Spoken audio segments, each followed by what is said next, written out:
নমস্কার দর্শক, আপনারা দেখতে শুরু করেছেন নর্থ বেঙ্গল টিভি। আমি আশিস। এই মুহূর্তে উপস্থিত হয়েছি উত্তর দিনাজপুর জেলার গোয়ালপুকুর বিধানসভার এই শ্রীপুর বাজারে। এটা সর্বপ্রথমে জানিয়ে রেখে, এটা কোনো খবর নয়, খবরের আঙ্গিনায় একটি বিজ্ঞাপন। যারা বেকার ছেলে রয়েছেন এলাকার, তাদের জন্য সুখবর। গোয়ালপুকুর আজাদ ফার্মার প্রডিউসার কোম্পানির পক্ষ থেকে অন্তত 50 জন ছেলে মেয়ের জন্য একটি সুবর্ণ সুযোগ কর্মসংস্থানের জন্য। সেই বিষয়ে এই সংস্থার যে সমস্ত দায়িত্বমান ব্যক্তিরা রয়েছে, ওনাদের মুখ থেকে বিস্তারিতভাবে শুনবো ওনারা কি বিষয়ে এই এলাকার কৃষিভিত্তিক মানুষের যে গড় আয় রয়েছে এবং তার সঙ্গে এলাকার যে সমস্ত বেকার যুবক রয়েছে তাদের এই কর্মসংস্থান সৃষ্টি করবে, এবং এই বিষয়ে এই সংস্থার যে সমস্ত দায়িত্বপ্রাপ্ত মানুষ রয়েছে ওনাদের মুখ থেকে আরো বিস্তারিতভাবে শুনুন। বলছি দাদা, গোয়ালপুকুর আজাদ ফার্মার প্রডিউসার কোম্পানির পক্ষ থেকে আপনাদের এই প্রেস মিট কোন বিষয় যদি একটু বলেন।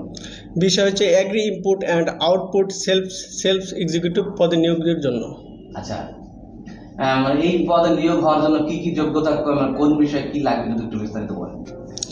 সম্মানিত সাংবাদিকগণ, গণমাধ্যম কর্মী ও অতিথিবৃন্দ, আমি বাদল বিশ্বাস, chairman Goalpokhar Azad farmer producer company private লিমিটেডের পক্ষ থেকে আপনাদের সবাইকে আন্তরিক শুভেচ্ছা ও স্বাগতম জানাচ্ছি।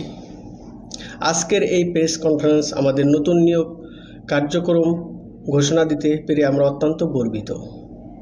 আমরা এমন একটি নিয়োগ প্রক্রিয়া শুরু করছি যার মাধ্যমে আমাদের কৃষি ইনপুট ও আউটপুট সম্পর্কিত কার্যক্রম, যেমন সার, বীজ, কীটনাশক এবং জৈব পণ্য সরবরাহের এবং কৃষক উৎপাদিত ফসলের বিপণন আরও শক্তিশালী ও কার্যকর হবে। এই লক্ষ্য বাস্তবায়নের জন্য আমরা 50 জন agri input and self executive নিয়োগ করতে যাচ্ছি, যারা মাঠ পর্যায়ে কৃষকদের সঙ্গে সরাসরি যোগাযোগ রাখবেন। নমস্কার। প্রথমেই আমাদের সাংবাদিকবৃন্দ এবং অতিথিবৃন্দ প্রত্যেকেই ধন্যবাদ আমাদের এই খবরটা কভারেজ করার জন্য।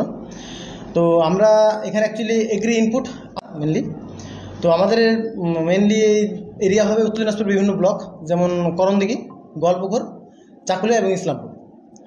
তো এখানে আমাদের শূন্যপদ আছে 50টি। তো এবং এই 50 এদের মেন কাজ থাকবে কৃষকদের সাথে সংযোগ স্থাপন করে এদের কীভাবে এগ্রিকালচারকে আরও ডেভেলপ করা যাবে, সরকারের বিভিন্ন সুবিধাগুলো কীভাবে আরও সহজতর মাধ্যমে কৃষকদের কাছে পৌঁছতে যায়, এবং তাদের কাছ থেকে আউটপুট যেটা হবে, কৃষিপণ্য যেটা তৈরি হবে, সেটা কী করে ভারতের বিভিন্ন জায়গায় সঠিক মূল্যে বিক্রি করা যায় তার সঠিক পরামর্শ প্রদান করা এবং সঠিকভাবে গাইড করা। এটা আমাদের মেন কাজ, এটা তাদের মেন কাজ। হ্যাঁ, বলছি এই যে পণ্যগুলো কৃষকরা উৎপাদন করবে বলছেন, আপনাদের যারা যে ছেলেগুলোকে আপনারা নিয়োগ করবেন, সেইগুলো যারা বিক্রি করবে সেটা কি ভারতবর্ষের যে কোনো জায়গায় বিক্রি করতে পারবে, তাই তো? হ্যাঁ, এটা আমাদের ভারতবর্ষের যে কোনো জায়গা থেকে, মানে আমাদের টোটালি ওয়েবসাইটের মধ্যে সব কিছুই মানে কানেক্টিভিটি কীভাবে করা যায় সেটা আমরা অবশ্যই গাইড করব, এবং কীভাবে সবচেয়ে ভারতের কোন ব্লকে কোন ব্লকে কত বেশি দাম আছে সেটা ক্লিয়ারলি আমাদের ওয়েবসাইট সমস্ত ডিসপ্লে করবে, এবং আমরা সেটা কীভাবে আরও ভালো করা সেটা আমরা সহায়তা করবো তাদেরকে। বলছি এই যে সমস্ত ছেলেদের আপনারা নিয়োগ করবেন, তাদের কি শিক্ষাগত যোগ্যতা? হ্যাঁ, তাদের শিক্ষাগত মোট শূন্যপদ রয়েছে 50টি, এবং তাদের প্রাথমিক শিক্ষাগত যোগ্যতা হল মাধ্যমিক পাস। যদি তারা উচ্চ মাধ্যমিক এবং স্নাতক হয় তাহলে অগ্রাধিকার দেওয়া হবে, এবং বাইক এবং স্থানীয় ভাষা জানলে অবশ্যই অগ্রাধিকার থাকবে। নির্বাচিত প্রার্থীদের প্রাথমিক দায়িত্ব কৃষকদের সঙ্গে সরাসরি যোগাযোগ স্থাপন করা এবং কৃষিকাজ ইনপুট আউটপুট ব্যবস্থাপনা সম্পর্কে তাদের সচেতন যদি থাকে তাহলে অবশ্যই ভালো হবে। বলছি দাদা, এবং আরও কিছু বলি, যারা কৃষিকাজ, বিক্রয়, সেলস এই সম্বন্ধে যারা একটু অভিজ্ঞতা থাকবে তাদেরকে অগ্রাধিকার দেওয়া হবে। হ্যাঁ, বলছি দাদা, আজকে দেখা যাচ্ছে গোয়ালপুকুর বা বলুন, ইসলামপুর বলুন, চাকুলিয়া বলুন, করণদিঘি, মূলত যেটা উত্তর দিনাজপুরের বেশিরভাগ বলুন, সেখানে কৃষিভিত্তিক এলাকায় বেশি, এবং কিন্তু এখানকার কৃষকরা সেই ধরনের যে আধুনিক প্রযুক্তির মাধ্যমে এখনো সংযুক্ত হয় নাই। আপনাদের এই গোয়ালপুকুর আজাদ যে ফার্মার প্রডিউসার কোম্পানি রয়েছে, এবং আপনারা মনে করছেন যে আপনারা বিভিন্ন ছেলে নিয়োগ করে এই চাষ পদ্ধতিকে আরো একটু ডিজিটাল এবং উন্নত করতে যাচ্ছেন, এবং কতটা আপনারা আশাবাদী যে এই আপনাদের এই জায়গাটা আপনারা সেই জায়গাটা সফল হবে? আমরা অলরেডি গোয়ালপুর আজাদ এফপিসির মাধ্যমে প্রচুর কৃষকের কাছে আমরা পৌঁছেছি, এবং প্রচুর কৃষককে আমরা এইবার লঙ্কা, ভুট্টার বীজ দিয়ে লঙ্কাকে সঠিক দাম দিয়ে কৃষককে সহায়তা করতে পেরেছি। তো এই সহায়তাটাকে আরও ভীষণ বাড়ানোর জন্যই অ্যাকচুয়ালি এক্সিকিউটিভগুলো নেওয়া, সেলস এক্সিকিউটিভ নেওয়া, ঠিক আছে? তো এখানে আমাদের যে অ্যাপ্লিকেশন সমস্ত অনলাইনেই হবে। তো অনলাইন ফর্মটা আমি ভিডিওর কমেন্ট লিঙ্ক অবশ্যই করবো, সংবাদ মাধ্যম আপনাদের বলবো আপনাদের যে কমেন্ট লিঙ্ক আছে সেখানে লিঙ্কটা দিয়ে দিতে, এবং আমাদের একটা বারকোড থাকবে, বারকোডের মাধ্যমে তারা ওই যে লিঙ্কটা অটোমেটিক চলে আসবে, সেখানে ওরা অ্যাপ্লিকেশন করতে পারবে। আমাদের অ্যাপ্লিকেশনের লাস্ট ডেট হলো 15ই আগস্ট 2025। 15 আগস্ট 2025। এবং কেউ যদি অফলাইনে ফর্ম ফিল আপ করতে চায়? অফলাইনে ফর্ম বলে কিছু নেই, সবই অনলাইনে। ওই বারকোডে ক্লিক করে অটোমেটিক্যালি অনলাইনে নিয়ে চলে যাবে। এবং আমাদের যে নাকি বেতন ধার্য করা হয়েছে সানমানিক, সেটা হলো 12 থেকে 18,000 টাকা এক মাসে।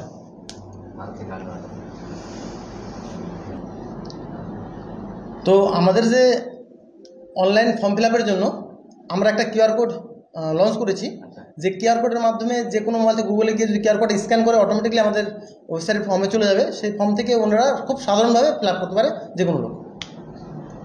এই কিউআর কোডের মাধ্যমে ওখান থেকে ফর্ম ফিল আপ করলে আমাদের কাছে টোটালি সেন্ট্রালাইজ ডেটা চলে আসবে, এবং আমরা সময়ের সাথে সাথে আমরা তাদেরকে ডেকে নেক্সট ভাইবা হবে, ভাইবার মাধ্যমে আমরা তাদেরকে নিয়োগ করব। আচ্ছা, বলছি দাদা, এই ধরনের কর্মসংস্থান তো বেকারদের জন্য খুবই একটি সুখবর, কিন্তু দেখা যাচ্ছে ভবিষ্যতে এরকম ধরনের আগামী এরকম ধরনের বা গত এরকম অনেক এরকম প্রজেক্ট হয়েছে, যেমন সারদা বলুন, রোজবেলি বলুন, অবশেষে দেখা গেছে সেটা একটি ফ্রড কোম্পানিতে পরিণত হয়েছে। আপনাদের যে বিষয়টা রয়েছে আপনারা সেই দিক থেকে দেখুন, এটা একটা টোটালটাই হলো এগ্রিকালচার প্রোডাক্ট নিয়ে, এখানে কোনো টাকা পয়সার কোনো ব্যাপার নেই যে কেউ টাকা জমা দেবে। টাকা জমা চিটফান্ড যেটা ব্যাপার হয় সেটা হলো টাকা পয়সা জমা দেওয়ার সেটা ব্যাপার হয়, কিন্তু এখানে টোটালটা হলো এগ্রিকালচার ডেভেলপমেন্টের উপর, যেটা নাকি আমাদেরকে সহায়তা করছে নাবার্ড থেকে ফান্ডিং হচ্ছে, এবং আমাদের কৃষি দপ্তর থেকে শুরু করে আমাদের সহায়তা করছে এক্সাইজ ডিপার্টমেন্ট। আমাদের এক্সাইজ ডিপার্টমেন্ট পক্ষ থেকে আমাদের অলরেডি আমাদের পাশে আছেন আমাদের অসীমভর। তো আমি বাকি ওনাকে বলবো বাকিটুকু ক্লিয়ার করতে। তো প্রথমেই আমার দর্শকবৃন্দ যারা সবাই আছেন সবাইকে নমস্কার, শারদীয়ার আগাম শুভেচ্ছা। আমি একটা কথাই বলবো, আপনারা সবাই তো মোটামুটি যারা এই ভিডিওটা দেখছেন বা যারা আগ্রহী প্রার্থী সবাই এগ্রিকালচারের সাথে যুক্ত, মানে চাষবাসের সাথে যুক্ত। তো আপনারা কম বেশি শুনে থাকবেন যে ফার্মার্স প্রডিউসার কোম্পানি মানে কি না, এখানে কিছু অসংগঠিত কৃষকদেরকে নিয়ে তাদেরকে সংগঠিত করে একটা কোম্পানি গঠন করা হয়েছে, যেটি না সেন্ট্রাল গভর্নমেন্টের 10K FPO স্কিমের আন্ডারে নাবার্ড ফান্ডেড একটা প্রকল্প। তো এখানে কি হয়, বেসিক্যালি এখানে হয় না কৃষকদের যে আজকের ডেটে দাঁড়িয়ে আপনি দেখবেন যে কৃষক তার পণ্য যেটা উৎপাদন করছে সেটার কোনো সঠিক মূল্য পান না, ঠিক আছে। মার্কেটে তো বহুত রকম মিডিলম্যান থাকে, যাদেরকে আমরা গোদা বাংলায় বলি দালাল। তারা কি করে না, আমাদের কাছ থেকে একটা প্রাইসে নিয়ে গিয়ে আর একটা চড়া দামে বিক্রি করে, কিন্তু আমরা সেই দাম পাই না। তো সেই জায়গায় আমরা সংগঠিত হয়ে তৈরি করেছি একটা কৃষক উৎপাদক সংঘ বা ফার্মার্স প্রডিউসার কোম্পানি। সেখানে আমরা আমাদের পণ্যগুলো ডাইরেক্ট বিক্রি করতে পারছি। যেমন আমাদের এরিয়ায় আপনি যদি বলেন গোয়ালপুকুরে আপনি জানেন যে কত পরিমাণে ভুট্টা উৎপাদন হয়, ঠিক আছে। তো আমাদের এই এফপিসির আন্ডারে আমরা এই বছর প্রায় 10 থেকে 15 লক্ষ টাকার ভুট্টা আমরা ডাইরেক্ট সাপ্লাই করতে পেরেছি ওয়্যার হাউসে, ঠিক আছে।